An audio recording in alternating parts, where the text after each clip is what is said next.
మీరెప్పుడైనా బీచ్కి వెళ్ళినట్లయితే కొన్ని చోట్ల బ్లూ ఫ్లాగ్ అనేది కనిపిస్తూ ఉంటుంది. దీనికి అర్థం ఏమై ఉంటుందని మీరు ఎప్పుడైనా ఆలోచించారా? దీని గురించి తెలుసుకునే ముందు నా ఛానల్ సబ్స్క్రైబ్ చేసుకోండి. తద్వారా మరిన్ని ఇంట్రెస్టింగ్ ఫ్యాక్ట్ తెలుసుకోవడానికి ఉపయోగపడుతుంది. Let's get into video.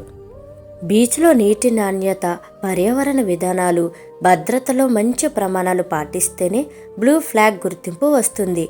మలినాలు, రసాయనాలు బీచ్లో కలవకూడదు. pH ప్రమాణాలు బాగుండాలి. సీసీ కెమెరాలు, డ్రైనేజ్ వ్యర్థాల నిర్వహణ, టాయిలెట్స్, సెక్యూరిటీ వంటి 33 రకాల సౌకర్యాలు ఉండాలి. ఇండియాలో 12 బీచ్లకు ఈ గుర్తింపు ఉండగా రిషికొండ ఒకటి.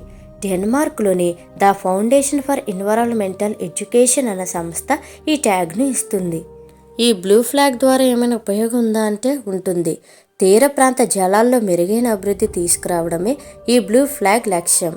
వరల్డ్ మ్యాప్లో కూడా బీచ్లకు ఈ గుర్తింపు చూడవచ్చు.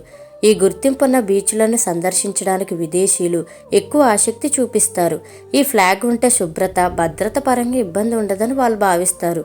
ఈ ఫ్లాగ్ ఉన్న బీచ్ల ద్వారా ఆదాయం పెరగడంతో పాటు స్థానికంగా ఉపాధి అవకాశాలు కూడా పెరుగుతాయి. ఈ విషయాన్ని అందరికీ షేర్ చేయండి.